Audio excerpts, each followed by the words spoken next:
বিরিয়ানির অর্ডার পাইছি।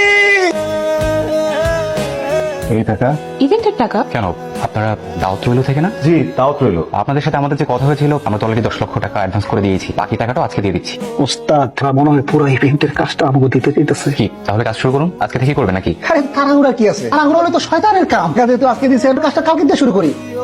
এই যে ধর, এই কন্ট্রাক্টটা যদি আমরা ঠিক মতো করতে পারি তাহলে তো আরো আইবো নাকি? আপনি আমার উপর একটু বিশ্বাসটা রাখেন। আপনি যদি আমার দায়িত্ব দিচ্ছেন, আমি দায়িত্ব নিছি, 6 মাসের ভিতরে আমি আপনার ব্যবসা খারাপ করাবো। বাসাটা সুন্দর কিন্তু একটু কনজেস্টেড, তাই না?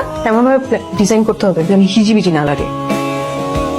আপনার বিরিয়ানি দোকানের নাম কি? দাওয়াত রইলো। দাওয়াত রইল। ওনার ইভেন্ট কোম্পানির নামও দাওয়াত রইল। বিরিয়ানি দোকানের নাম কেউ দাওয়াত রইল দেয়? আপনি বিরিয়ানি দোকানের নাম দিবেন হচ্ছে আল্লাহর দান, মায়ের দোয়া, বোবা বিরিয়ানি, লুলা বিরিয়ানি, আরো কত কিছু নাম আছে। এসব কি নাম দিচ্ছেন দাওয়াত রইল? আপনি কে? আমি তো আপনাকে চিনি না। আমার দোকানের যে নাম ইচ্ছা আমি সেই নাম দিব। আপনি সেখানে কথা বলতেছেন। দেখেন, আপনাকে যে টাকাটা দিচ্ছে আপনি আমাকে দিয়ে দেন, আমি আমার কাজটা সুন্দর মতো শুরু করতে পারি। আমার ওস্তাদ টাকাটা ফেরত দিত।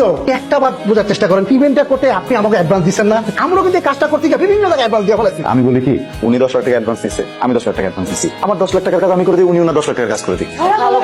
না, না, ঠিক আছে।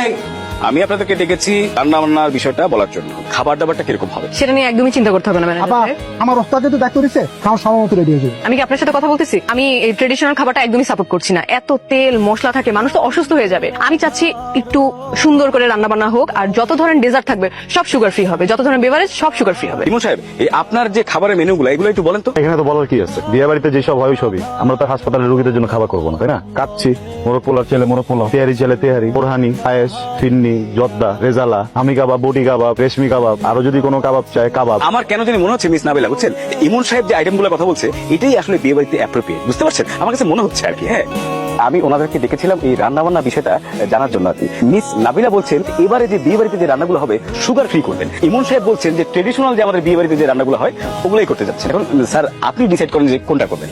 কোর্স আমরা ট্রেডিশন ফলো করবো। এখানে আমাদের এত আত্মস্বজন আসবে, সবাই পেট চুক্তি খাওয়া দাওয়া করবে, এটাই তো আমাদের চাওয়া। মিস নাবিলা, দেখুন এখানে কিন্তু সবাই আমাদের যে গেস্টগুলো আসবে সবাই কিন্তু বিভিন্ন ধরনের গেস্ট আসবে, তো এখানে সবার রুচি তো সুগার ফ্রি নাও হতে পারে। স্যার, আমি তো ভেবে চিন্তে কথাটা বলছি। আমার মনে হয় আমাকে একটা সুযোগ দেওয়া হোক। স্যার, যে ভালো রান্না করবে সে থাকবে, আর যার খাবার খারাপ হবে লাথি মেরে এনতে বের করে দেওয়া। Challenge accepted.